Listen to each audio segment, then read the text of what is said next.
Gracias por invitarme a casa. Para mí, vamos, es un placer estar aquí. Además, habíamos pensado hacer otra fecha, pero como la vida es así y sorprende, pues yo pensaba quedarme en Zaragoza un año, pero no fue así. Ahora os voy a contar poco a poco cómo ha sido mi trayectoria profesional. El título de la charla lo conocéis y es "Sí se puede, el español en Gambia y donde tú quieras".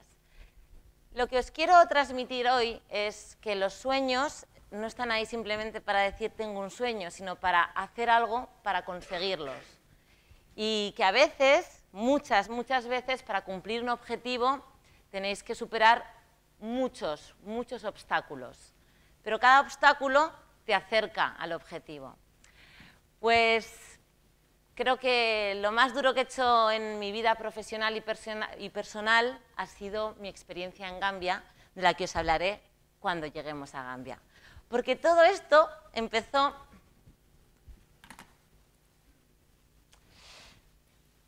Mi aventura empezó en Zaragoza, en mi casa. Y aquí tuve la suerte, bueno, aquí en este aula he hecho yo un examen o dos o tres, y aquí me tenéis a mí en mi orla. En el 2002 me licencié en Filología Inglesa. Era una pipiola que no tenía ni idea de lo que quería hacer. De hecho, empecé a estudiar Filología Inglesa porque yo trabajaba en un bar irlandés que había en Zaragoza, yo creo de los primeros, y todo el mundo hablaba inglés allí, éramos muy pocos españoles trabajando, y me dijo el dueño, pero ¿y tú qué haces? ¿Tú qué quieres? Y yo le decía, yo quiero ser meteoróloga, quiero estudiar físicas. Y me decía, ¿y por qué no estudias inglés? ¿Físicas? Yo hice ciencias puras en el instituto. No es que vengo de ciencias puras, pero ¿y por qué no haces inglés? ¿Y por qué no haces inglés? Y gracias un poco a él, pues decidí hacer Filología Inglesa y nunca supe que, o sea, no sabía que iba a ser una de las decisiones más importantes y más acertadas de mi vida. Bueno, en Zaragoza hice el primer paso de mi formación. Mami me ha comentado que la formación es fundamental. No por ser hablantes de español podemos ser profesores de español. Y es un debate que ahora mismo hay en muchos foros de ELE, de español como lengua extranjera. Entonces yo empecé a formarme aquí, en Zaragoza, con uno de los cursos de los más antiguos de España en formación de profesores de español como lengua extranjera, que se imparte dos veces al año. Una es en verano, en Jaca, es el curso de formación inicial de profesores de español como lengua extranjera, y el otro se imparte de febrero a marzo, en fines de semana. Pues ese curso yo ya lo hice estando en Filología Inglesa. Yo ya había oído ahí algo del español, no sabía muy bien lo que era. Pero ahí empezó mi formación dirigida a la enseñanza como español como lengua extranjera. Además, estudiando la carrera, pues cuando tienes la opción de elegir asignaturas de otras carreras, ahora no sé cómo se llaman, porque la verdad es que estoy un poco perdida, ya no se puede, pues yo lo que hacía era, me iba por temas de didáctica. Iba, pues, didáctica, en magisterio había asignaturas muy interesantes que en la carrera de filología no existían entonces. Así que empecé allí a formarme como profesora de los primeros pasos y como profesora de español como lengua extranjera. Aprovechando otra de las oportunidades que nos da la Universidad de Zaragoza y las universidades españolas, solicité una beca Erasmus y me fui a Reino Unido. Y aterricé en Wolverhampton, que lo pronuncian allí, o Wolverhampton, como pronunciamos nosotros, que bueno, no sabía dónde estaba, pero bueno, fue una gran experiencia. Y estuve otro año en Sevenoaks. Mi experiencia en Wolverhampton fue bastante interesante. Yo llegué allí como estudiante Erasmus, con muy poco dinero en el bolsillo. Había ahorrado, yo he trabajado desde muy joven, llevaba varios años trabajando en hostelería y tenía mis ahorros, pero claro, irse a vivir a Inglaterra es caro, estar en una residencia es caro, comer. Y dije, bueno, me voy a ir a buscar trabajo a un bar, a ver si hay suerte. Y yo entre pinta y pinta escuché una conversación, así que también os aconsejo que tengáis los ojos y los oídos abiertos siempre. Y escuché una conversación y oí, Highfields High School, profesor español. Y yo seguí escuchando, y me enteré de que había al día siguiente una entrevista para contratar a un asistente de español para esta escuela. Así que yo tomé nota, pregunté, yo acababa de llegar, porque esto fue a principios de octubre me contrataron, yo llegué a final de septiembre. Y aquí fue mi primer contacto como profesora de español como lengua extranjera. Entré como assistant teacher y impartía clases desde los más pequeñitos a los más mayores e incluso ayudaba a preparar lo que es la selectividad española. Llegué como assistant teacher y a las pocas semanas la profesora se enfermó y decidieron que yo estaba capacitada para dar clase. Fue una locura, claro. No tenía ninguna formación en gestión de la clase. Es decir, los alumnos panchaban a sus anchas en clase, hacían lo que querían, decían lo que querían, me hicieron 1000 y una bromas y bueno, fueron un mes y medio fueron unas clases bastante duras, pero aprendí mucho. Y aprendí, una vez más, que necesitaba mucha formación si quería hacer esto, pero otra cosa que me di cuenta es que me encantaba. Yo sufría, a veces iba a clase y sufría porque no tenía ni idea una planificación de clase, ¿qué es eso? Yo no sabía ni lo que era, ni para qué era, ni cómo se hacía la organización, la temporalización, un cuaderno de profesor de notas, no tenía ni idea de nada, pero ahí estaba yo más feliz que una perdiz con mis estudiantes. Este es el colegio y cómo llegué aquí, pues yo a veces miraba el colegio y me lo preguntaba, pero me dio la oportunidad que necesitaba para saber lo que quería hacer. Estuve aquí trabajando todo el curso. Uno de mis estudiantes era hijo de uno de mis profesores de la universidad donde yo estaba estudiando. Me fue de cine, porque igual que aquí no podía ir a clase mucho porque tenía que trabajar, pues allí al final las clases, como al principio yo era asistente, pero luego me pusieron más horas, pues tuve que faltar algunas clases de manera involuntaria, pero este señor, como yo era profesora de su hijo, pues me ayudó muchísimo. Y así poco a poco conseguí mi primer año de experiencia como profesora de español como lengua extranjera. Y claro, ya había empezado y ¿qué haces? Yo necesitaba más, quería seguir. Pues tuve la suerte de irme a Sevenoaks, un pequeño pueblo en el sureste de Londres, gracias a la Universidad de Zaragoza. Sigo totalmente vinculada a la Universidad de Zaragoza. Me enteré que Sevenoaks International School, la Escuela Internacional de Sevenoaks, tenía un acuerdo con la Universidad de Zaragoza para contratar a un auxiliar de conversación. Así que yo fui a la reunión, nos presentamos mucha gente y conseguí la plaza. El cambio fue total. De un colegio en una zona industrial como era Highfields, con unos alumnos urbanos, eran agradables, porque eran agradables, pero hicieron conmigo lo que quisieron, a irme a un sitio como Sevenoaks International School, donde ya no era solo asistente, sino era auxiliar de conversación, tenía contacto con todos los estudiantes, desde los más pequeños hasta los más mayores, y por primera vez conocí el término de bachillerato internacional, que creo que si alguno de vosotros está interesado en ser profesor de español como lengua extranjera, le interesa este término. El bachillerato internacional es un tipo de educación que está en todo el mundo y son escuelas que se encuentran en cualquier lugar del planeta y que siguen el mismo currículo. Es fascinante. De hecho, hacen los exámenes, dependiendo del hemisferio donde están, claro, a la vez, el mismo día, y prácticamente lo intentan igualar en las horas. Pues allí conocí el bachillerato internacional. Estuve dando clases de auxiliar de conversación y preparando a mis estudiantes para aprobar esta prueba oral. Y yo decía, jo, mira qué suerte tienen, cuánta práctica. Yo eché de menos, cuando estuve estudiando filología inglesa, pues echas de menos poder tener práctica. Y estos chavales tenían muchísimo. Además, el sitio era idílico.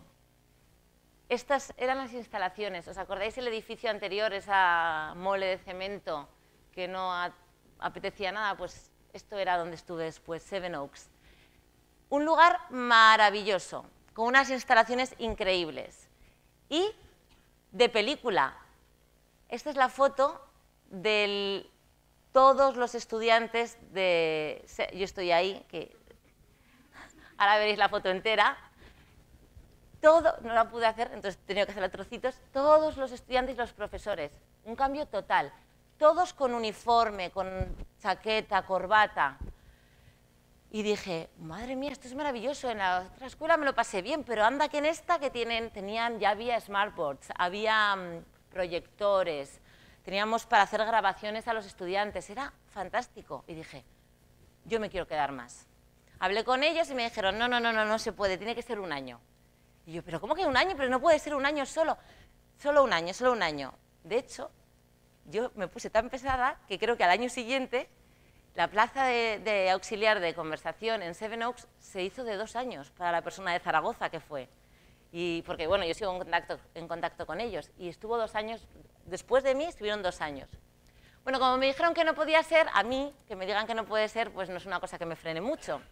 Y dije, bueno, ¿y ahora qué hago? ¿Y ahora qué hago?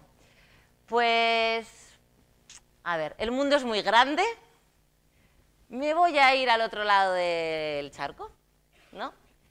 Y decidí presentarme a las plazas de profesores visitantes. ¿Las conocéis?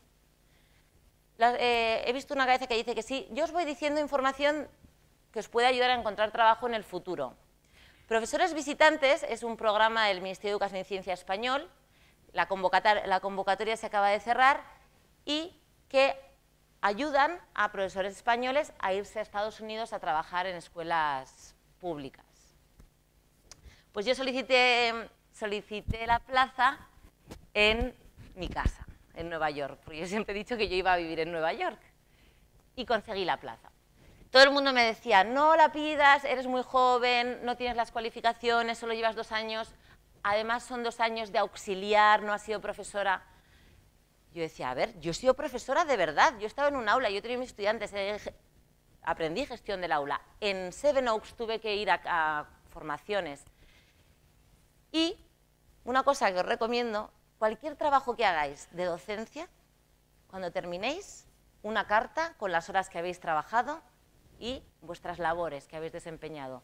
Yo me llevé de cada sitio, cuando terminé, me hacían un informe y yo se lo pedí a ellos, porque es parte de vuestro currículum. Poco a poco estáis construyendo vuestra carrera profesional.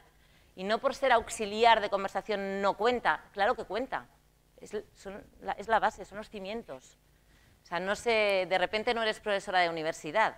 Poco a poco vas trabajando hasta llegar a donde tú quieras llegar. Entonces me fui a Nueva York. Y aquí yo creo que aquí empezó la marcha de verdad. En Nueva York tuve la suerte de acabar en el sur del Bronx. Sí, además suerte, porque de hecho fue medio suerte, medio no suerte, porque me ofrecieron una escuela. Primero, me acuerdo del director, era súper estadounidense, ¿no? De estos de, tú eres para mí, me decía yo.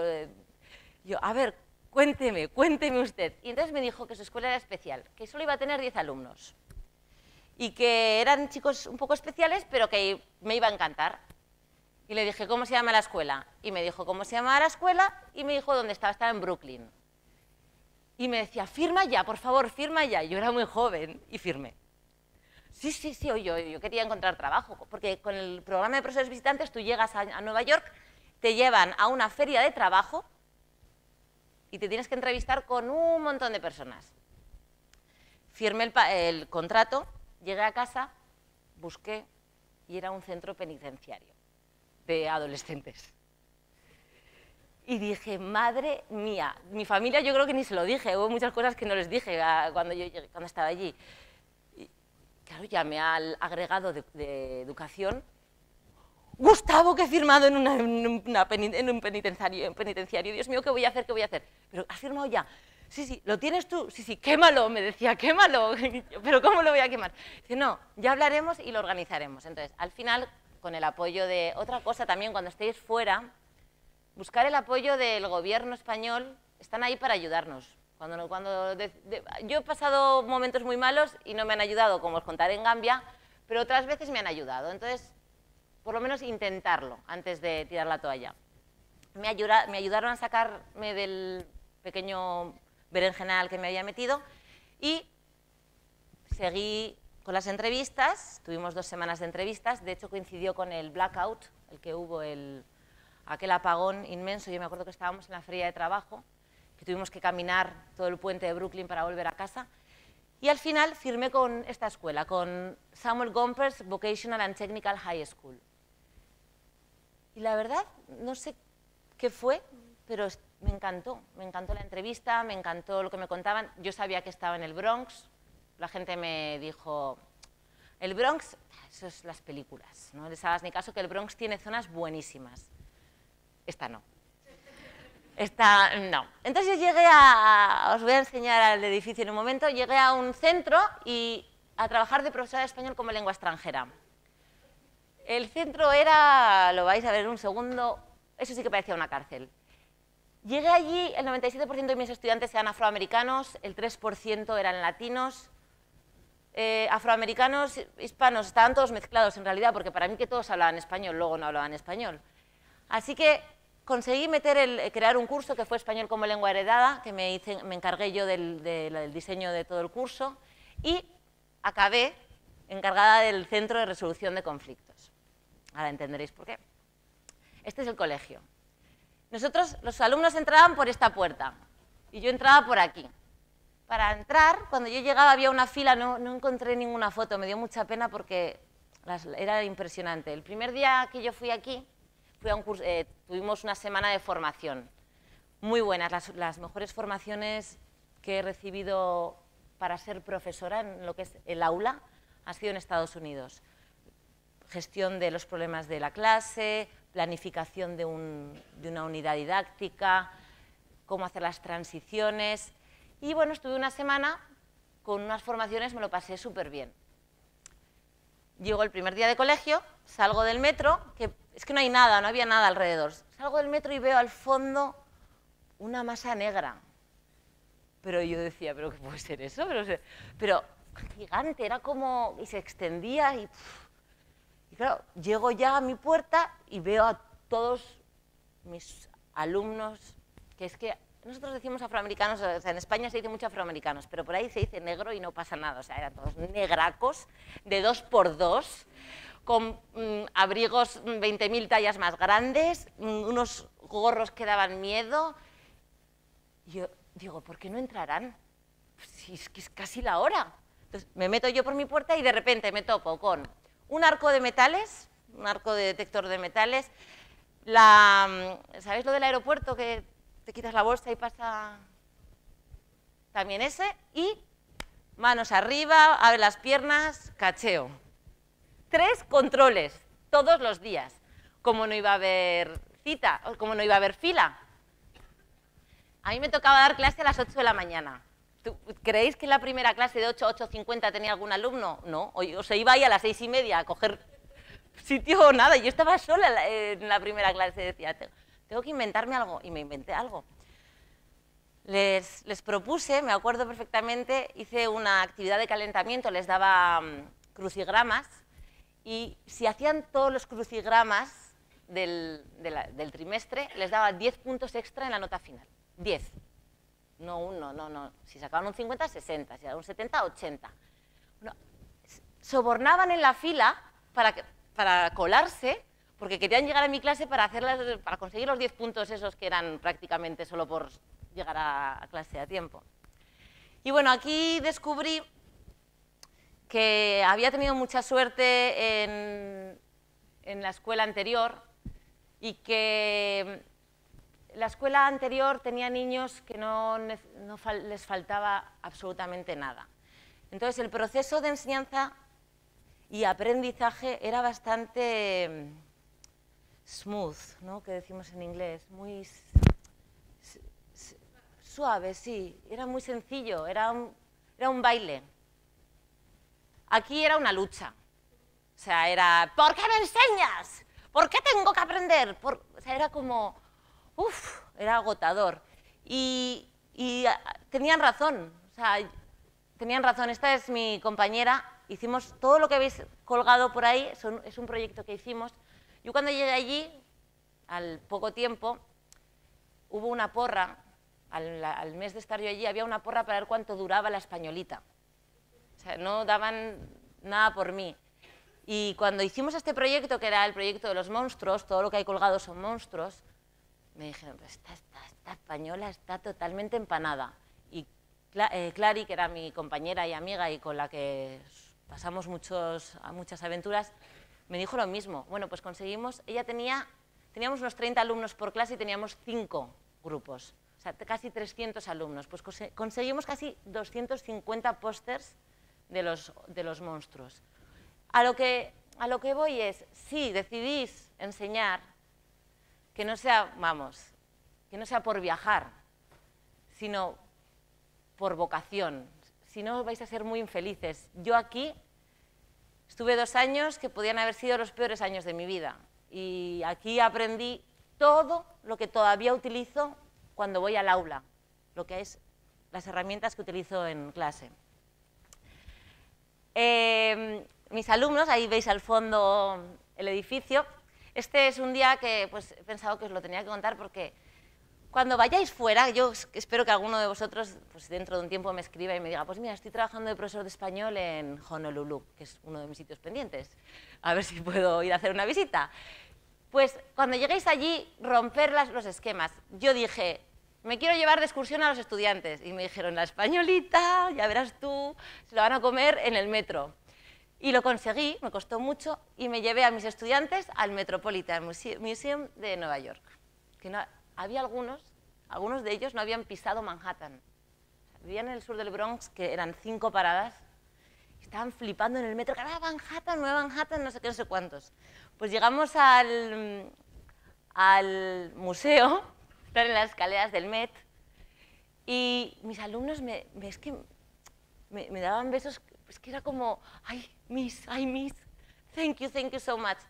Y me pasaba de todo con ellos, porque llegamos al museo y les dice la guía, por favor, ya veis que llevan abrigos grandes, bolsas, dejad los abrigos ahí, en la típica cesta esta gigante de colada, de echar la ropa sucia, y vamos a pasar al museo. Y este de aquí, yo creo que era, o este, decía, miss, que nos quiere robar el abrigo, que nos quiere robar el abrigo. Y decía, que no os lo va a robar, que os lo va a dar, que os lo va a dar. Desconfiaban de todo el mundo. Y yo me di cuenta que eso fue el problema inicial. Decían, esta blanquita, ¿qué narices se le ha perdido aquí?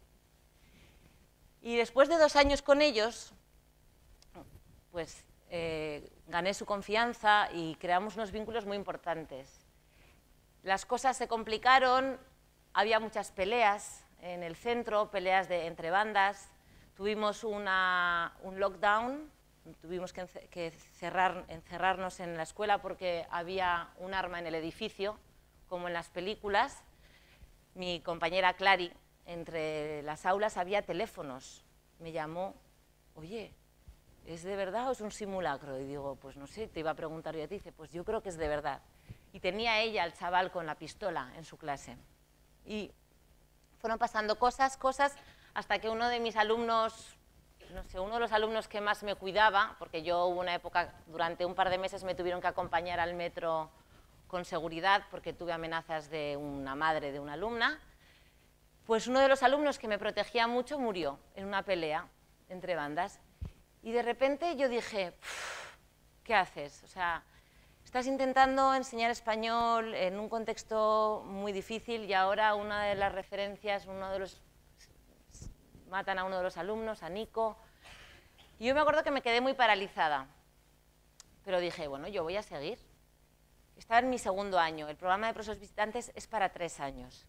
Y cosas que pasan en la vida, en mayo del 2.º año me enteré de que había una plaza en la Escuela Internacional de Naciones Unidas.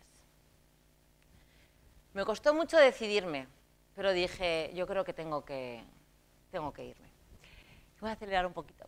Entonces cambié el Bronx, el sur del Bronx, por las Naciones Unidas y me fui a trabajar a este edificio fantástico en el East River, y con estudiantes totalmente diferentes. Estaba en mi clase, una de mis clases, celebrando mi cumpleaños, por cierto. La graduación de mis estudiantes se hacía en la Asamblea General. Ahí andábamos como si fuesen por nuestra casa. Y un sitio totalmente internacional.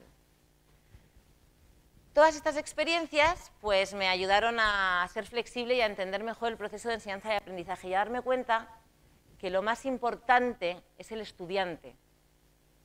Todo lo que tienes alrededor, internet o no internet, libros o no libros, son herramientas extras que pueden facilitar algunas cosas, pero lo más importante es el estudiante. Después de 3 años en la Escuela de Naciones Unidas, me ofrecieron quedarme fija. Me hicieron fija, me hicieron fija y yo pensé que me iba a morir. Decía, pero por favor, esto es como si hubiese hecho una oposición, que yo no quiero opositar, que me han hecho fija, que ¿qué hago yo aquí? Así que como no puedo parar, decidí que era fija, pero que me pedía una excedencia. Y me pedí una excedencia y me fui a esa isla pequeñita, pequeñita, pequeñita. Me fui al Caribe. Del estrés de Manhattan me fui a Barbados. Así que el mundo, que no se os quede pequeño, que hay opciones. Y me fui con el programa de lectorados, ¿lo conocéis? Hasta ahora he estado, una plaza fue pues autocandidatura, me enteré en un bar, la segunda plaza fue a través de la Universidad de Zaragoza, la tercera plaza con el programa de profesores visitantes, la cuarta me enteré de que había una vacante, la de las Naciones Unidas, y me presenté. Y aquí me presenté a las plazas de lectorados de la Agencia Española de Cooperación Internacional y Desarrollo. Y cuando me enteré de que había conseguido esta plaza, fui muy feliz porque soy una apasionada del mar y necesitaba salir de la gran ciudad, necesitaba salir de Manhattan. Y algo más. Empecé de auxiliar, luego ya fui profesora titular en el Bronx y en Naciones Unidas, y de repente me di cuenta, y durante todo este tiempo, por cierto, en Naciones Unidas era obligatorio hacer cursos de formación. Allí me especialicé en bachillerato internacional y me hice examinadora de bachillerato internacional, y yo creo que ese año hice el CAP, nuestro CAP. O sea, ahí poco a poco, pues, además me ayudaron mucho porque estaba muy lejos y me lo facilitaron muchísimo. Y leyendo en las formaciones me entró curiosidad sobre cómo es la enseñanza a adultos. Porque claro, cuando estás enseñando a chavales, una de las cosas que tienes que hacer, aparte de enseñarles o intentar comunicarles lo que estás impartiendo, es convencerles de que lo quieren aprender, ¿no? Hay que convencerles, porque muchos de ellos están ahí porque sus padres les han dicho que el español es importante o porque pues, no me voy a coger chino. Entonces les tienes que convencer. Y yo decía, ¿y cómo será enseñar a adultos que eligen el español? Pues lo experimenté en Barbados. Estuve 3 años, di clases de primero y segundo de grado. Aquí hice un posgrado en Postgraduate Certificate in University Teaching and Learning, que sería como el CAP, pero para universidad. En la Universidad de West Indies, si no tenías el doctorado, tenías que hacer un CAP universitario, que te capacitase para poder ser profesor en la universidad sin el doctorado. Luego tenías que tener el doctorado, pero sin ese título no podías. Hice el posgrado, los estudiantes eran maravillosos, llegaban tarde siempre. De hecho, bueno, claro, en los choques culturales, imaginaros todos los diferentes sitios en los que he estado. Aquí me pasó que yo soy muy puntual y el primer día de clase llegué y que no venía nadie 20 minutos tarde.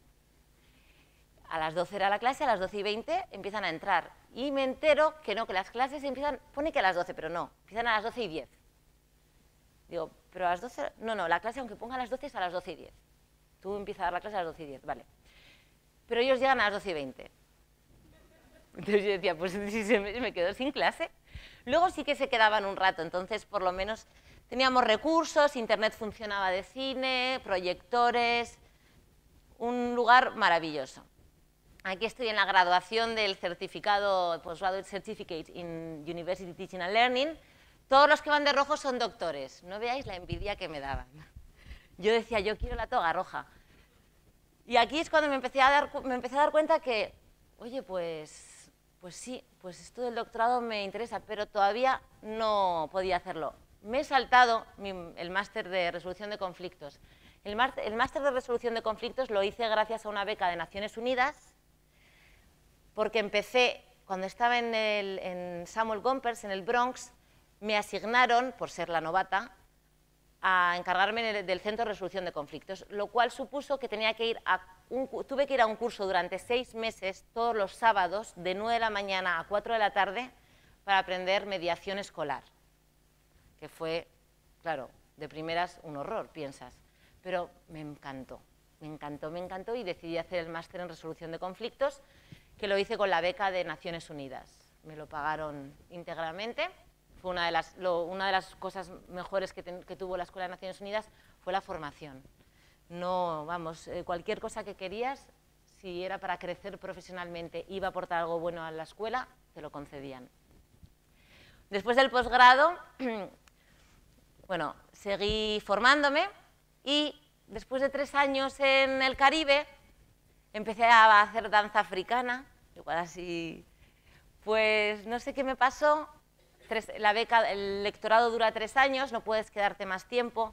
Yo reconozco que intenté quedarme, pero me quería quedar en la universidad, porque en la universidad estaba aprendiendo mucho, estaba creciendo, no me apetecía volver al instituto, que había una opción. Así que decidí, vamos a cambiar de sitio, que 3 años ya son suficientes, y volví a cruzar el charco y me fui a Gambia, que es el país más pequeño de África. Y aquí estuve casi 3 años académicos como lectora. Pedí otro lectorado. Pedí este lectorado porque era de nueva creación. Y dije, ¿cómo no me lo van a dar a mí? Es que es imposible que no me lo den. ¿A quién van a mandar? Al país más pequeño de África a dar clase. Tienen que mandar a alguien con experiencia, no van a mandar a cualquiera que no sepa nada, porque es dinero que inviertes, no te puedes arriesgar a que vayas. Una de las cosas que yo me hice al final, pues haces contactos con las chicas de los lectorados, las secretarias. Cuando yo tuve un accidente en Barbados y tuvieron que gestionarme los papeles del seguro, y poco a poco hablaba con ellas. Y me decían, tú no sabes la de veces que mandamos a gente y a la semana se vuelve. Entonces, claro, yo decía, con la trayectoria que llevo yo, seguro que piensan que soy una candidata buena. Bueno, pues llegué a Gambia en el 2011 y mi objetivo era crear el departamento de español como lengua extranjera y dar clases de español como lengua extranjera. ¿Y dónde llegué? Pues llegué a un sitio que es así, igualito que lo que os he enseñado antes. Este es uno de los campus en los que yo empecé a trabajar, el campus de Brikama. Aquí yo llegué el primer día y dije, madre mía, ¿qué voy a empezar aquí? Luego tuve la suerte de que, bueno, la suerte no, como soy muy cabezona, conseguí que también se diese español en el campus de Canifin, que era como un poco más moderno, ¿no? Te da la sensación de que estás más en la civilización. Y luego está el campus de Banjul, que es el hospital. No he hecho la foto que tengo, es un poco triste, entonces no me pareció que este es mi próximo objetivo. El 90% de los médicos que trabajan en Gambia son cubanos y son los que dan clases en la universidad a los gambianos. Y claro, no se entienden. Entonces yo quiero hacer unas clases de español con fines específicos medicina para poder unir a los profesores y a los alumnos de medicina. Bueno, ¿qué creéis que tuve que hacer aquí? Bueno, de todo. ¿A qué retos me enfrenté? Infraestructuralmente hablando, pues no había electricidad. No había electricidad. Bueno, a veces sí, pero casi nunca. Internet. Uy, Internet. Llegué yo y van a poner el wifi y me están como locos, vamos a poner una red wifi súper buena. Me fui en marzo del 2014, que es cuando ya dije que cedía el relevo, ¿no? O sea, yo ya soy mayor, y tiene que ir gente joven como vosotros a continuar esta labor. Y Internet, nada. Aulas. ¿Aulas? Como una clase de 4 paredes. Y además ahora las clases ya no necesitan, están abiertas, no son virtuales, no hay... Yo decía, después de pelearme, me estuve peleando con un compañero que daba francés y hasta que conseguí que me dejase su clase. Pero bueno, esta clase me la dieron para mí sola. Digo, ¿quién va a querer esta clase? No hay sillas. La pizarra era como de broma. ¿Cómo voy a escribir aquí? Pero bueno, no me voy a frenar por esto. Así que dije, oye, tengo aula. Me falta algo muy importante, a ver si lo encuentro. Materiales, ordenadores, proyectores, nada. Plataforma web, por favor, por favor. Manuales y diccionarios, ¿para qué? Pues no, tampoco. Bueno, los materiales ahí sí que dije, madre mía, la que me espera, voy a tener que crear todo. No hay ni un triste libro de español, no hay diccionarios, por no haber, no había folios, no había absolutamente de nada. Recursos humanos, profesores de L, yo misma, nada más. Equipo técnico, para ayudarte, no sé, equipo técnico quiere decir como un departamento, algo. No, a mí me miraban como diciendo, ¿y esta loca qué se le ha perdido aquí? Pero había algo muy importante, estudiantes. Pero estudiantes, los estudiantes más motivados que he tenido en toda mi vida. Pero fascinante, yo no sé si ellos son plurilingües, en Gambia se hablan casi 12 lenguas vernáculas, muchos de ellos al día utilizan 3 o 4.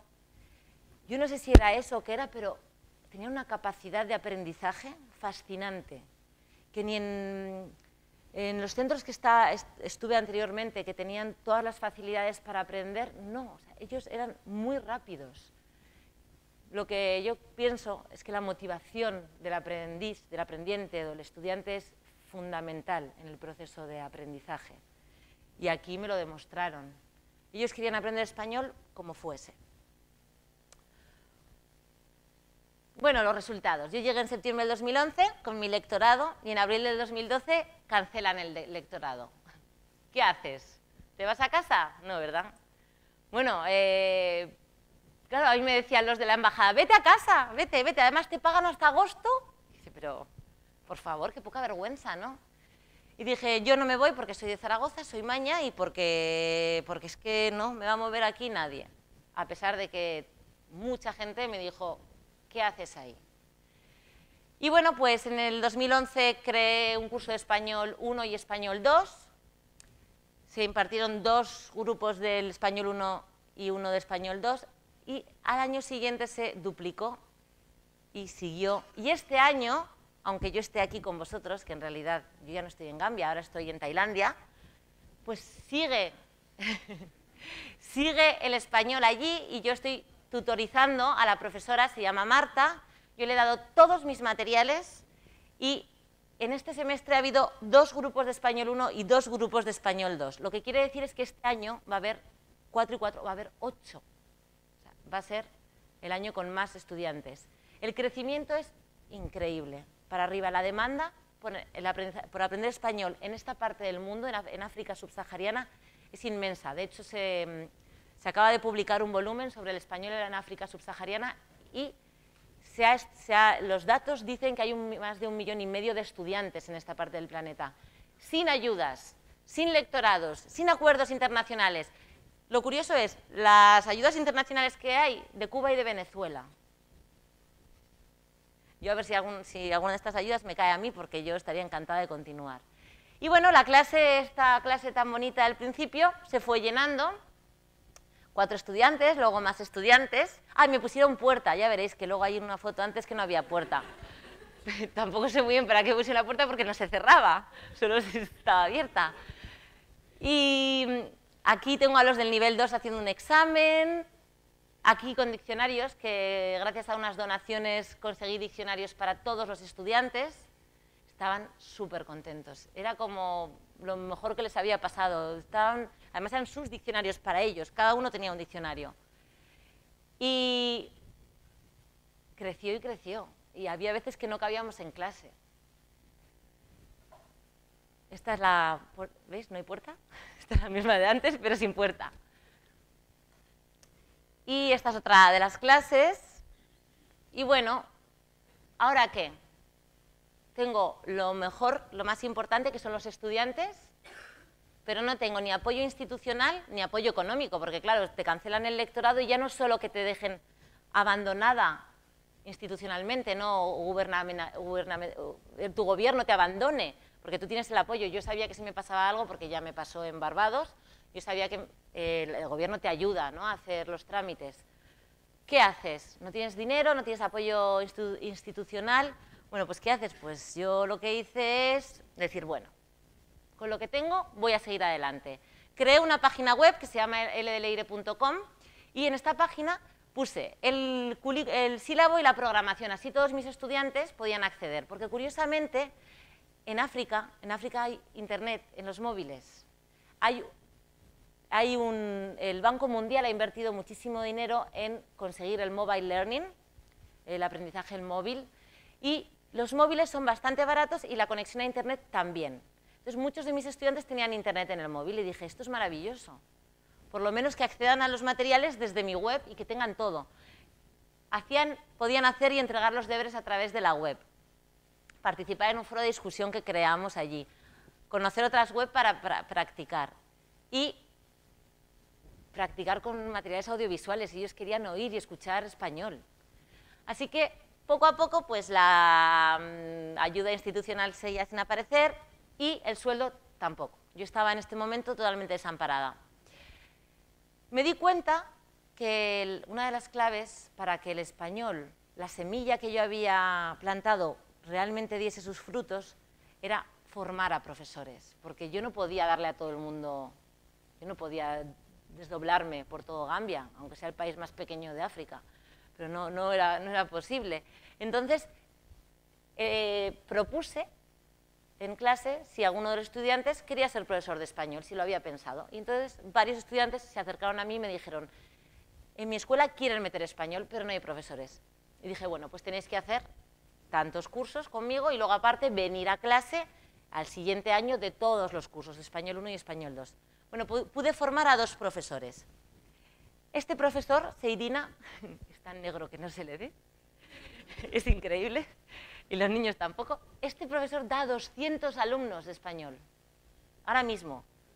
O sea, tiene 200 alumnos, él solito, con Español 1 y Español 2 que hizo conmigo y asistiendo luego a todas mis clases. Y dando clases, él daba alguna de mis clases. Yo estaba ahí a su lado y le ayudaba. Yo creo que esta es la clave, ¿no?, para que el español en África subsahariana se siga aprendiendo, formar a gente local, ya que los gobiernos extranjeros no quieren apoyar o no tienen la economía para hacerlo, pues por lo menos que localmente se pueda hacer. En esta clase, que les visité muchísimo tiempo, los chavales sabían español gracias a Seidina, que había estudiado 90 horas de español solamente, y gracias a los métodos que él aprendió y que utilizaba mis materiales. Me hacía mucha gracia porque yo le di todos mis materiales. Los adaptaba a sus chavales, porque claro, yo tenía materiales para adultos, pues los adaptaba, buscó canciones, la canción de Hola Don Pepito, Hola Don José, yo no sé cómo acabo con ella, pues la cantaban los estudiantes. Y ahí estoy yo iba a observarle también. Y después de formar a Seidina y pues seguir sin dinero, necesitaba fondos. Primero conseguí una especie de contrato con la Universidad de Gambia, que el contrato ponía que me pagaban 175 euros al mes. Maravilloso. Mi alquiler era 200 euros. Así que increíble. Pero dije, bueno, necesito fondos para los libros, necesito fondos para viajar de mi casa a la universidad, para vivir. Y creé la Asociación para la Difusión del Español como Lengua Extranjera en el Mundo, ADELEM, para organizar eventos que tuviese un respaldo.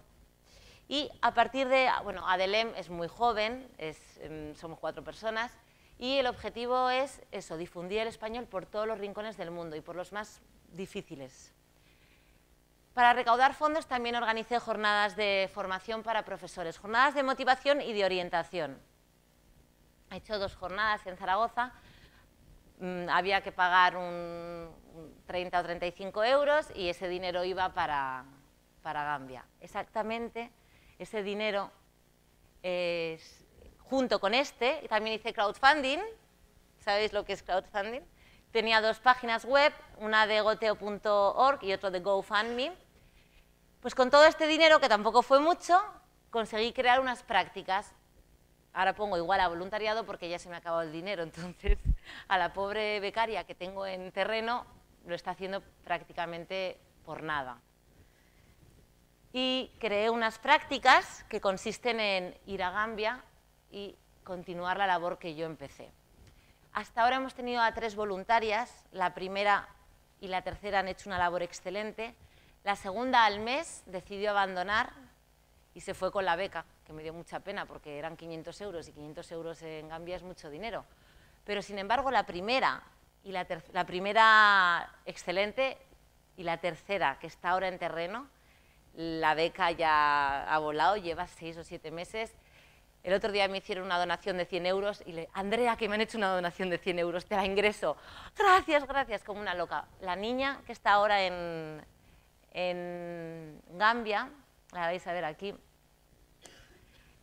Andrea ha conseguido, se ha pegado con todo el mundo, que el programa de español en la Escuela de Turismo, que es un acuerdo que firmamos el año pasado, en marzo del 2014, esté vivo.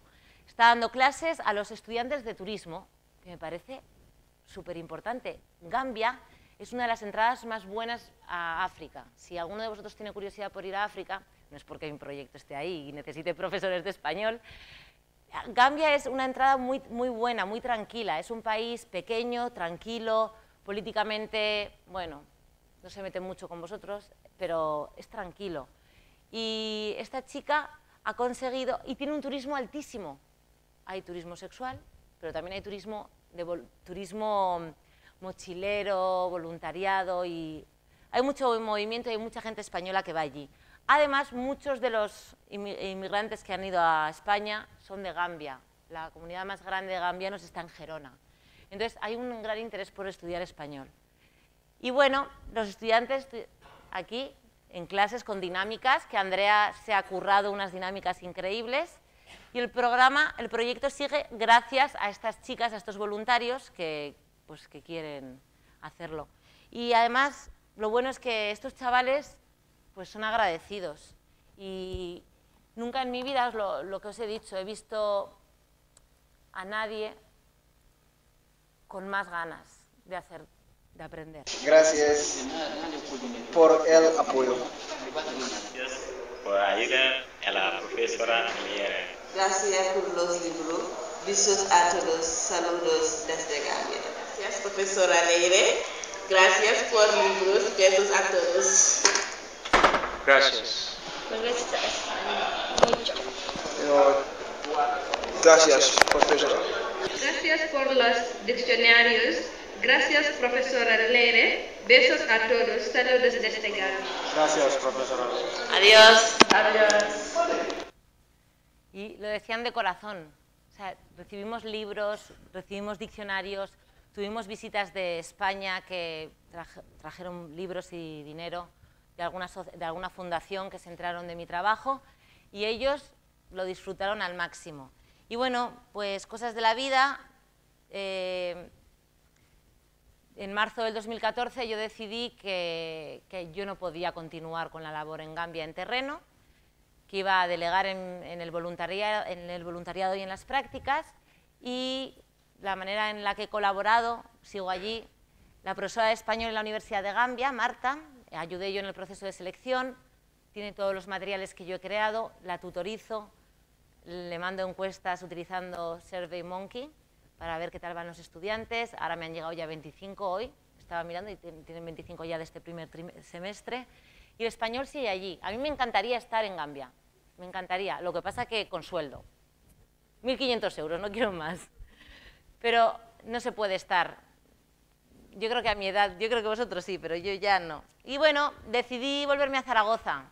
Yo en Zaragoza desde el 2011 colaboro con la sección de español como lengua extranjera y hago algunas colaboraciones en los cursos de verano de Jaca y también en los cursos de formación de profesorado. Y a veces he dado algún curso en septiembre aquí en la universidad. Y dije, bueno, pues entre lo que me salga por aquí y por allá me quedo y escribo la tesis. El máster, que no os lo he dicho, el máster lo empecé en el 2011. Y lo empecé el máster cuando llegué a Gambia porque me di cuenta que quería hacer la tesis. Y ahora mismo es necesario tener el máster, un máster oficial para poder acceder al periodo de investigación. Y dije, me voy a quedar en España porque no puede ser, llevo 14 años fuera. Yo lo decía con la boca pequeña. Y me voy a quedar en España, voy a acabar la tesis. Y me fui a un congreso, que os animo a que vayáis a congresos, a jornadas de formación. Es una forma de aprender con gente entre iguales. Ahí puedes hacer muchas conexiones profesionales interesantes y tienes la oportunidad de aprender técnicas que no conocías sobre temas que tampoco pensabas que te iban a interesar. Y bueno, uno de estos congresos, el verano pasado, me dijeron que había una plaza en Tailandia, que estaba ofertada desde febrero, que no encontraban a nadie, que era muy difícil, que no les gustaba a nadie y tal.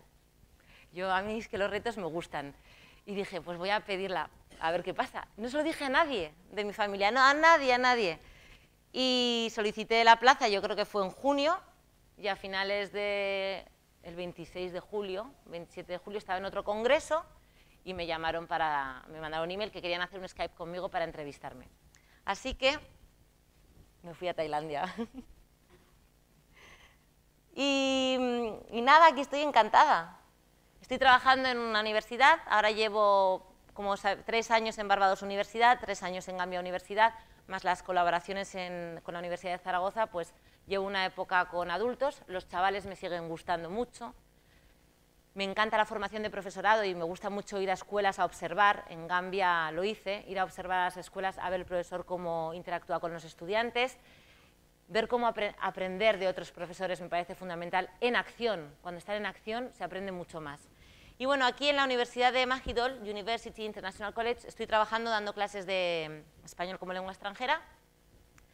Por fin ha servido de algo mis cursos de examinadora DELE, que los hice en Barbados. Este año he ejercido por fin de examinadora DELE, estoy súper contenta, ha sido una experiencia muy buena.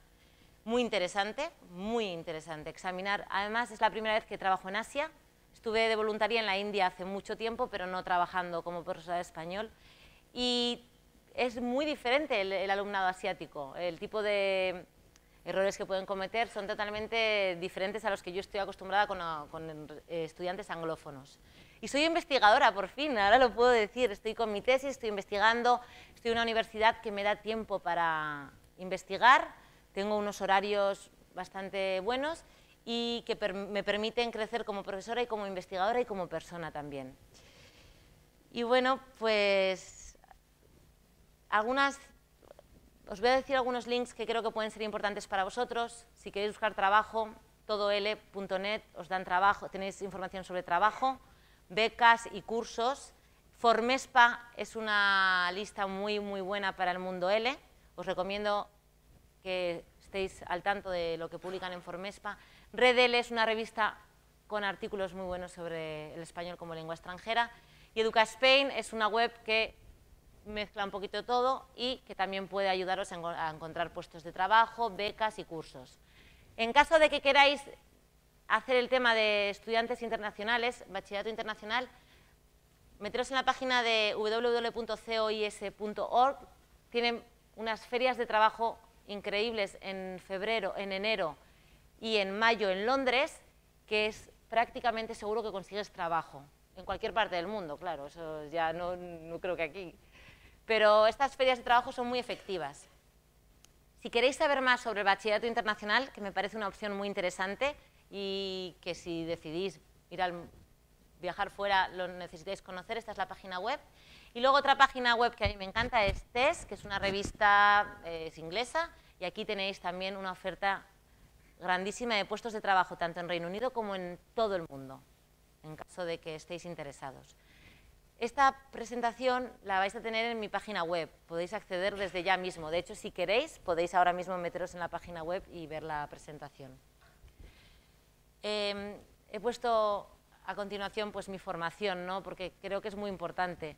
Empiezas poquito a poco y pues, ya lo hemos comentado en los pasos que he seguido. No no dejéis de formaros, no dejéis de crecer académicamente, porque la experiencia es muy buena, la experiencia en el aula, pero necesitamos las herramientas para poderlas utilizar en el aula.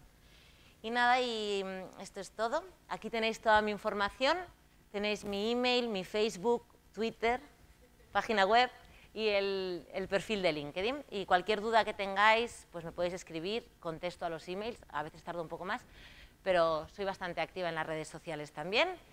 Y nada, muchas gracias por vuestra atención.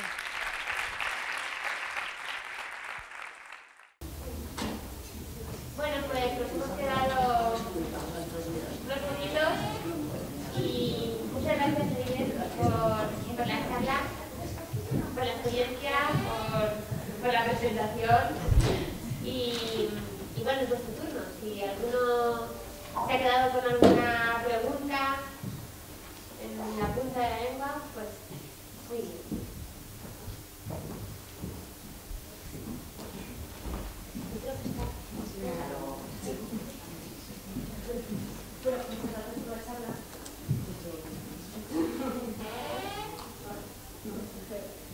Bueno, se me oye.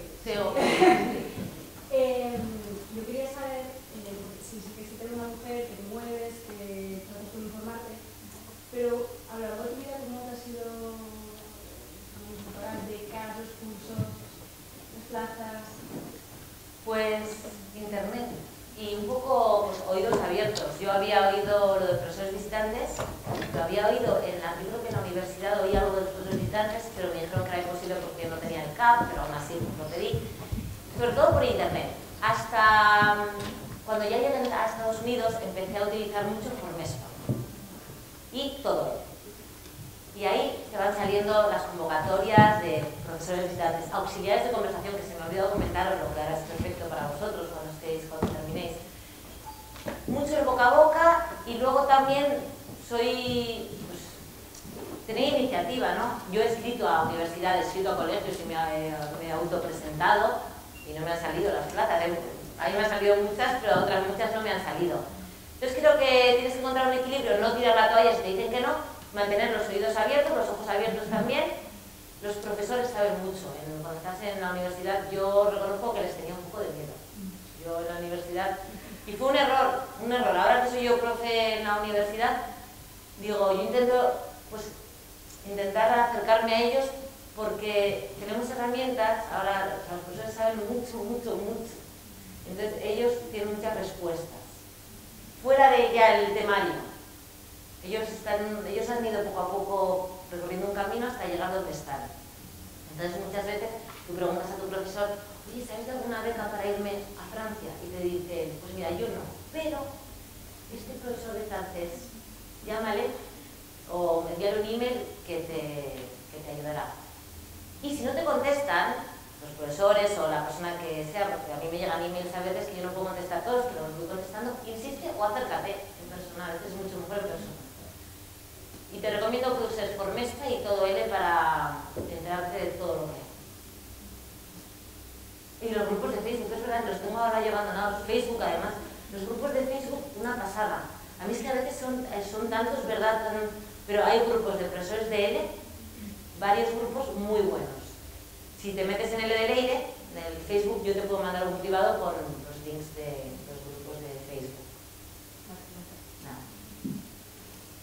Yo tengo dos preguntas, que son más a nivel personal. Has dicho que habías pasado un poco mal. ¿No hay momentos de decir no puedo más, me voy? Y en caso de que sí, ¿qué es lo que te ha impulsado a seguir? Sí que ha habido bastantes momentos así. El primero fue en el Bronx, varias veces. Yo me acuerdo de Navidad cuando vine, después ya 4 meses en Nueva York, 3 meses y medio, vine a casa por Navidad y pensé en no volver. ¿Qué fue lo que me hizo volver en ese momento? Pues que soy muy cabezona. O sea, yo no concebía la idea de fracasar. Entonces, por mis narices. Y a partir de entonces me di cuenta que no puedes, cuando vas a un trabajo nuevo, sea donde sea, el primer año es duro. Es duro porque tienes que conocer a tus compañeros, tienes que conocer a tus estudiantes, los contenidos, los manuales que se utilizan, la metodología, tu casa, tienes que buscar casa. tienes que buscar amigos, tienes que buscar bares para irte por ahí de fiesta. Entonces, es un año muy duro, muy duro, muy duro. Y entonces yo decidí, después del Bronx, que el primer año no contaba. El primer año era una toma de contacto y que a partir del segundo podía juzgar, decidir, opinar con más fundamento. Entonces, la segunda vez que me ha pasado querer casi tirar la toalla fue en Gambia. En Gambia me robaron a los 3 meses de llegar, en enero. Yo llegué en septiembre, pues en enero yo vivía sola en una casita en uno de los pueblecitos, pues igual hay 100 habitantes en ese pueblo, y entraron a mi casa y me robaron todo, mi ordenador, que me había costado tanto esfuerzo, tantas horas de trabajo, mis discos duros, con mis backups, con todo lo que tenía. Estaba estudiando el máster, todo lo que tenía del máster, todo, sí, absolutamente todo. En enero, la noche que estaba celebrando mi cumpleaños, me acuerdo perfectamente, y llegué a casa y me habían robado. Y en ese momento dije, ¿qué narices hago aquí? Entonces la respuesta, pues mis estudiantes. ¿Qué hago aquí? Mis estudiantes. Yo en Gambia son los mejores estudiantes que he tenido en mi vida. Los mejores, los que más rápido aprenden, los que más ganas tienen de aprender, los más flexibles, los que más me han escuchado, más retos me han dado y más logros he conseguido. Entonces, muchas veces lo que me ayuda a seguir es que me encanta mi trabajo, es que me apasiona, es que yo creo que me dicen, a mí me encanta la investigación, pero con alguna clase, o sea, yo no quiero, a mí si me quitan las clases, porque ahora en el trabajo que tengo, pues tengo la opción de dar solo unas horas a la semana, pero es que yo quiero más, o sea, yo quiero tener contacto con los alumnos para poder lo que yo investigo, aplicarlo en el aula. Y la segunda pregunta es si como mujer te has tenido que enfrentar a, en plan, barreras. Sí. En Gambia fui con mi padre, porque se empeñó. Yo vamos, nunca en mi vida he ido con nadie, pero se empeñó que no, a Gambia no me hacía ir sola. Yo decía, pero si me metí en una casa, si me conoce, llevo 11 años fuera. Y llegamos allí a la primera reunión con un señor gordo, con una toga blanca y tal. Y entonces empieza el señor a hablarle a mi padre, a darle la bienvenida. Mi padre no entiende inglés, no entiende nada, y me decía, ¿qué dice? ¿Por qué me mira a mí? Digo, te está dando la bienvenida, qué suerte tienes de tenerte de profesor de español. Y me decía, ¿diles algo? Digo, yo no, que este señor no se va a enterar de quién da la clase. Esa es la primera. Luego, un compañero de francés, no tenía yo clase y su clase estaba vacía. Entonces yo iba y le decía, por favor, ¿puedo utilizar Abdul Karim Cámara? Abdul Karim Cámara, ¿puedo utilizar tu clase? No, es de francés. Yo decía, pero está vacía, que no, que es de francés. Y poco a poco me di cuenta que era un tema de que yo era mujer. A mí en Gambia me acusaron de hacer las cosas demasiado a mi manera. Yo decía, que a la manera de las chicas, es que no entiendo qué quieres decir. Sí, que me he encontrado, sobre todo en Gambia, problemas por ser mujer. Es una cultura musulmana. Las mujeres tienen un rol, es matriarcal, tienen mucho poder las mujeres en Gambia, pero para estar en casa, llevar el campo, los niños, las mujeres hacen todo. Yo decía, pero estos tíos qué jeta tienen. O sea, la mujer hace el campo, lleva al niño detrás, le da la teta, prepara el yassa, el chicken yassa, para todo el barrio. Y los hombres las tratan como las tratan, y tienen 4 mujeres. Entonces, ante los choques culturales de este tipo y ante el sentirte mal por ser mujer, hay que tener mucho cuidado, porque yo tengo un arranque en el que me puede llevar a muchos problemas, y he tenido problemas, pero en Gambia sí que lo sufrí. En los demás sitios no. En el Bronx, nada más llegar a mí me dijeron en inglés, ¿puedo decir tacos?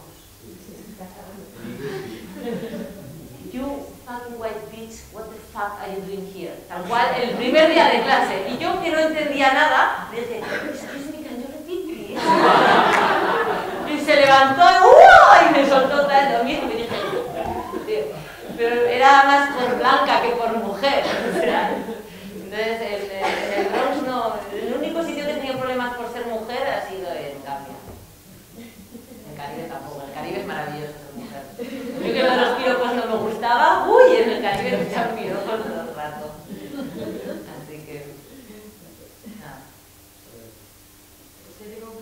porque ya no solo la cantidad de lenguas que hayas podido escuchar, sino también de acentos y variaciones de la misma lengua. Te quería preguntar, ¿qué sensación tienes tú respecto a las lenguas del mundo? ¿Se parecen mucho? ¿Se parecen un poco? Pues como yo me he movido por países anglófonos, pues poco, pero claro, ahora que estoy en África 3 años y ahora he pasado a Asia, estoy muy agobiada, por ejemplo. En Tailandia estoy muy agobiada, porque no se parece a nada. O sea, en las lenguas, por ejemplo, en Gambia, yo conseguí hablar un poquito de Wolof y un poquito de Mandinka, porque la fonética era prácticamente española. Había una similitud muy fuerte entre la fonética del Wolof o Mandinka y el español. Pero sin embargo, en Tailandia es una lengua tonal, en tailandés, y yo no tengo oído. Entonces, yo les digo, ¿pero dónde está el tono? Es un acento. Y me dicen, no, pero es diferente el acento, porque yo necesito imaginarme, no sé, el acento. Entonces, claro, depende de las lenguas. Las lenguas africanas no tienen nada que ver, yo creo, con el inglés cuando he estado en países anglófonos, y el asiático, ahora en Tailandia, pues llevo 3 meses solo. Me parece chino, mandarín. No entiendo nada. He aprendido palabras, sé decir hola, sé decir todo recto, a la derecha y a la izquierda en el taxi, y ya está. En 3 meses, pero en enero empiezo las clases. Creo que es muy importante, si decidís iros fuera, la lengua que se hable, la lengua local, intentar conocerlo. Aunque no la controles, pues saber un poquito. Interesante. No sé si te contestaba la pregunta. Mucha variedad, ¿no? Una variedad inmensa. Lo de la fonética africana parecida a la española es muy interesante. Claro, mis alumnos hablan español, voy a haber puesto más vídeos, pero es increíble lo bien que hablaban español, con un acento, porque es que la fonética era perfecta, era prácticamente igual. Había algún sonido, las jotas, pero que en el fondo eran muy parecidas, pero yo que le sonaba más fuerte nuestra jota. Pero sí, y en tailandés no tengo ni idea. Sawatika, de eso hola, y adiós. Pero ha sido una gran variedad, las variedades del inglés que he conocido han sido muy...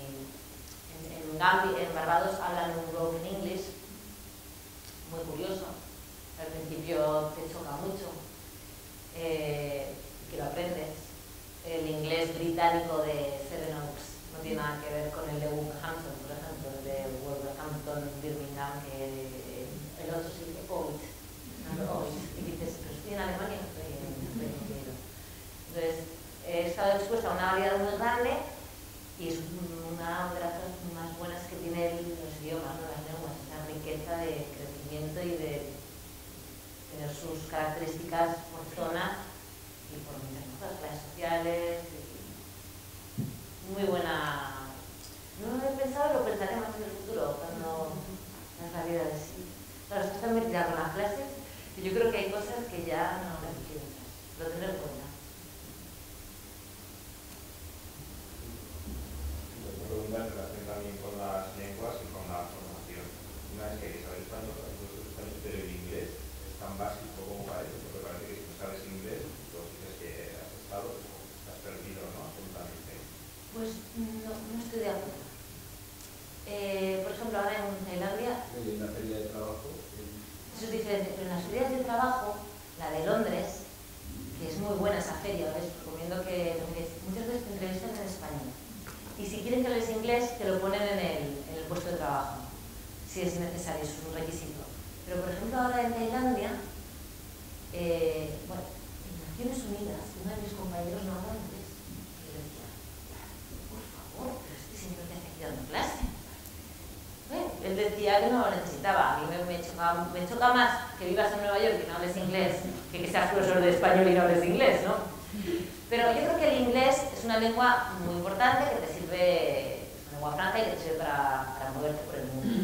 Pero no creo que sea indispensable. Y además, piensa en Zaragoza, los cursos de L de la Universidad de Zaragoza, tú tienes en una clase chavales de 6 países diferentes con 5 lenguas diferentes. ¿No es un poco injusto que utilicemos el inglés si alguno de ellos no la conoce? Entonces lo ideal es que con la formación que tienes de profesor, encuentres las estrategias comunicativas no verbales también para transmitir los mensajes que quieres transmitir. Es bueno conocer la lengua materna del aprendiente, es muy bueno, y además se está demostrando ahora con los estudios que esto de utilizar la lengua materna del estudiante no es malo, o sea, no es tan malo como se decía, es bueno que les ayudes a hacer conexiones, ¿no?, el cognitivismo, y que sean más conscientes de su proceso de aprendizaje de una lengua extranjera, partiendo de su propia lengua. Por lo que yo creo que inglés puede ser importante, depende de dónde vayas. Si te vas a ir a un país angloparlante, yo te recomiendo que sepas hablar, le recomiendo a cualquier persona que sepa hablar inglés, porque va a vivir en un sitio donde va a tener que usarlo. Pero en el aula me parece que es un poco injusto utilizarlo cuando, por ejemplo, tienes estudiantes aquí en Zaragoza. Yo me acuerdo que es la primera vez, la primera vez que escribí un artículo además sobre el plurilingüismo en el aula, cómo gestionarlo, porque crea muchos problemas cuando tienes 6 o 7 alumnos con diferentes lenguas y es que no puedes darles instrucciones, porque no puedes usar el inglés, porque al final dices, no quiero utilizar el inglés, quiero utilizar otras técnicas. Y aquí en Zaragoza yo decía, madre mía, ¿qué pasaba? Tanto te apoyas en el inglés y aquí no me sirve. Entonces yo creo que depende del contexto. Eso de la formación, que es muy importante la formación, pero me da la impresión de que la formación es la práctica, porque si no he entendido mal, como que todos los cursos, los másteres y todas esas cosas, como que están hechos a posteriori. No los has hecho primero para ir a ser profesora, sino que siendo profesora has ahondado y te has formado, pero como a posteriori. Empecé, el primer curso que hice de formación fue aquí en la Universidad de Zaragoza, cuando estaba acabando la carrera de Filología Inglesa. Luego en Reino Unido fueron la formación en la Escuela Internacional, sí que me dieron formación para ser profesora, sobre todo el tema del bachillerato internacional. En Estados Unidos, desde que llegué al Bronx, ahí tuve que asistir a un montón de cursos de formación de gestión de la clase, planificación de la clase, lo que es una unidad didáctica.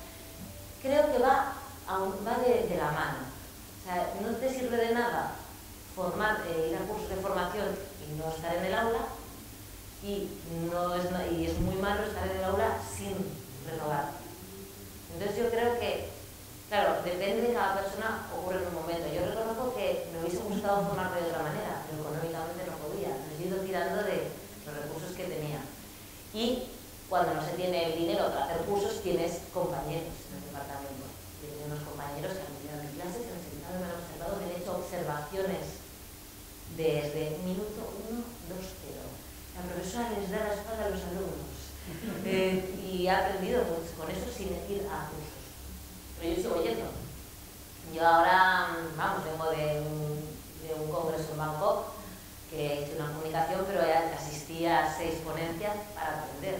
Y considero que es una manera de aprender. Pero sí que es verdad que en mi caso ha sido un poco...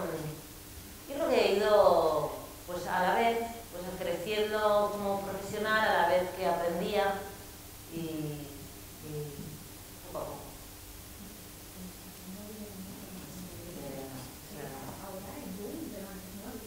En España, fuera sí, eso sí, en España, bueno, tú hiciste el curso de pronunciación de a mí me encantó, yo me acuerdo, lo hice los fines de semana, aquí en Zaragoza. Es verdad. Bueno, yo creo que en España en general lo de los cursos de formación de profesorado es algo bastante nuevo. A mí me encantaría dedicarme a la formación de profesorado sin dejar el aula, porque creo que se necesita formación para ir al aula preparado. No solo con tener muy buena la carrera y haber graduado en la mejor universidad, no necesitas cursos y que te enseñen trucos, estrategias, nuevas metodologías, combinación de metodologías. Pero bueno, a veces no se puede hacer todo exactamente como quieres.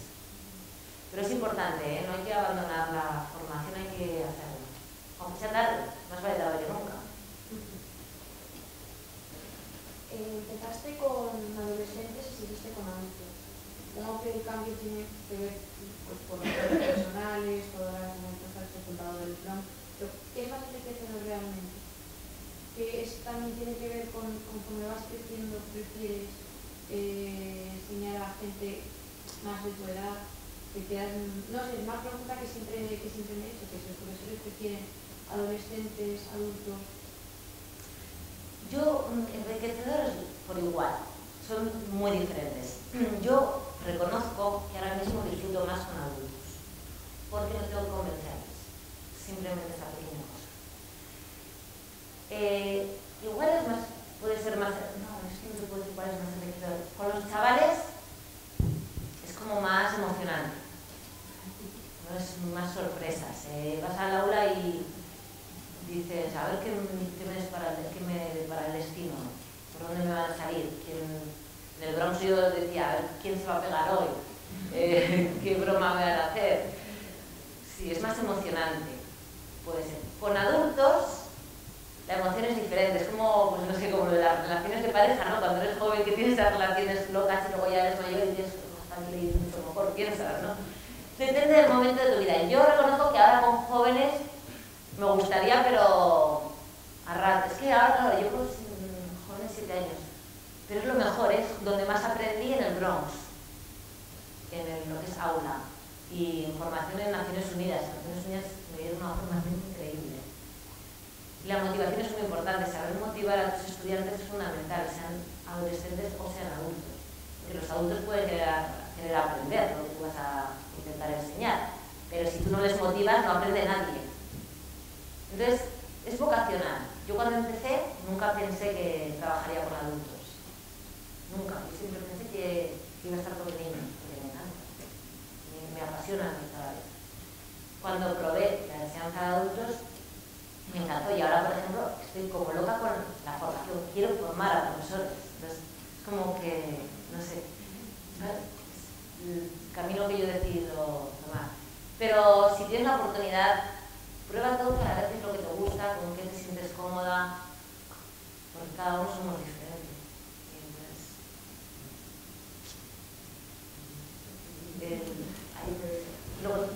Me parece muy curioso lo que has contado al principio del Bronx, que para que entraran antes les decías lo del crucigrama y esas cosas así para motivar. Y yo personalmente quiero ir viajando por el mundo y dar clases español también por sitios. Entonces, y sobre todo con chavales del instituto. Entonces, si nos podrías decir algunas tácticas así motivadoras o alguna cosa que hayas hecho con tus alumnos para motivarlos un poco a hacer algo. Bueno, he hecho unas cuantas cosas. A ver, el tema del crucigrama es una actividad de calentamiento, que no sé si en España se utiliza o no, warm-up activity, y es obligatoria. En el Bronx yo tenía que tener mi lesson plan encima de la mesa, y si mi jefe venía y yo no tenía ni unidad ni planificación encima de la mesa, me podían quitar el visado, prácticamente. Era una cosa y yo estaba muerta de miedo. Entonces, las actividades de calentamiento las descubrí en el Bronx. Objetivo y calentamiento, me acuerdo. Y tienes que poner el objetivo. El objetivo era una pregunta muy sencilla que al final de la clase todos los alumnos tenían que saber responder.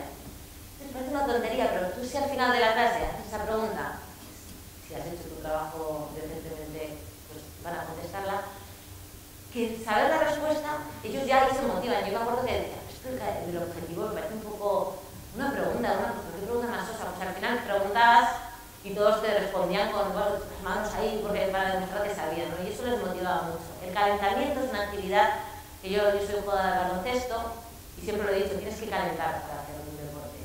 Y aprender lenguas es un deporte, hace nuestro cerebro. Entonces, el cerebro necesita calentamiento. Entonces, yo les he hecho actividades muy variadas, pues crucigramas, sopas de letras, alguna actividad en parejas de decirse números unos a otros para hacer un dibujo. Una variedad de actividades que duran entre 5 y 8 minutos. El calentamiento no puede durar más de 10 minutos, a no ser que esté muy relacionado con la clase y que vaya a continuar el hilo de la clase. Tú piensas que tienes 50 minutos en una clase de instituto normalmente. Luego, ¿qué más cosas he hecho para motivarles? Intentar averiguar sus intereses. Yo les hago hacer una tarjeta de presentación al principio del curso, que pone su nombre, la fecha de cumpleaños, algo que le gusta, algo que no le gusta, y utilizo eso para darle sorpresas. Pues si veo que a uno le gusta mucho el chocolate, pues igual yo ya chocolates, ¿no? Les motivas un poquito con eso. Luego, yo juego al baloncesto, como te he dicho, en el Bronx, por ejemplo, yo me capelé a muchos estudiantes en un partido de profesores contra alumnos, yo jugué. Entonces ya no es solo dentro del aula donde tienes poder, puedes ejercer sobre ellos y su motivación fuera aula.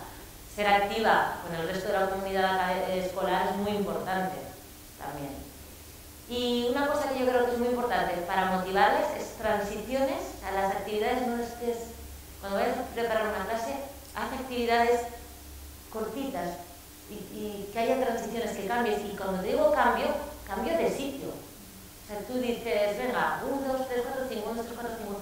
A ver, los unos aquí, los dos aquí, los tres aquí, los cuatro aquí, los cinco aquí. Haces una actividad. Hagas la actividad. Muy bien.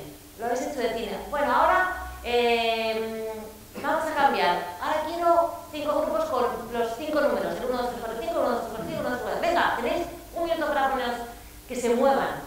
Que se muevan porque son jóvenes, adolescentes con un montón de energía. Y tenerlos sentados mirándonos a nosotras o nosotros los profesores, pues no funciona de nada. Y yo también creo, ahora estoy participando con una compañera en una investigación sobre el aprendizaje de lenguas y el deporte. Creo que al estar activos se aprende más. No sé, lo estamos intentando averiguar si realmente el estar activo y hacer otras cosas puede ayudar en el aprendizaje de lenguas. No sé, y si me quieres escribir, me escribes y te digo más cosas. Te puedo pasar planes, actividades, sin ningún problema. Te iba a preguntar, es que como más o menos has contado que habías estado pues, 11 años, 14. Antes de hacer el CAP. No, el CAP lo hice en Nueva York. Es que si no era indiscreción te quería preguntar qué opinión tienes de la formación de profesores que se hace en España. Pues creo que hay una buena intención, pero no, los medios no existen. Porque yo el CAP lo hice, el CAP ya no existe, ¿no? Puedo decir cosas. Yo el CAP lo hice a distancia porque en la Universidad de Zaragoza me ayudaron muchísimo. Yo estaba en Nueva York en el 2003 a 2008, en el 2005 hice el CAP. Lo hice a distancia, que se portaron muy bien conmigo y disfruté como una enana, estudiando por mi cuenta. Hice un proyecto, me acuerdo, para técnicas de grupo, dinámicas de grupo. Hice una historia, me lo pasé muy bien. Los profesores me ayudaron mucho desde lejos. Yo hablaba con compañeros que estaban haciendo el CAP o que habían hecho el CAP y me decían que era una vergüenza, que no servía para nada. No, yo estaba haciendo mi CAP en el 5º quino y yo me leía las lecturas que me tenía que leer y cogía clase y decía, voy a probar a ver si esto funciona. Entonces yo creo que es que la formación en España hay una buena intención, pero creo que no se está todavía preparado, no hay los medios. Es que pienso que el gobierno está totalmente dejando abandonada la educación en este país. Entonces, ¿cómo vamos a formar si no tenemos dinero? O sea, es que es un poco paradójico. El CAP yo lo disfruté, pero claro, yo no hice el CAP al uso. Mis prácticas fueron en Naciones Unidas. Creo que la mayoría de los profesores que daban el CAP aquí no habían dado una clase en vida. Imagínate. Sí. De verdad te vas a reír, amiga, no te podías quedar formando profesores. Yo aquí lo sabéis, estoy encantada. Yo cuando me dicen, ven a dar algún cursillo, yo encantada. Yo saben que a casa vuelvo siempre. Y más si es a clases de español, a formación. Y si no te vienes a Francia y te tutorizo allí, cuando va a cambiar, que también...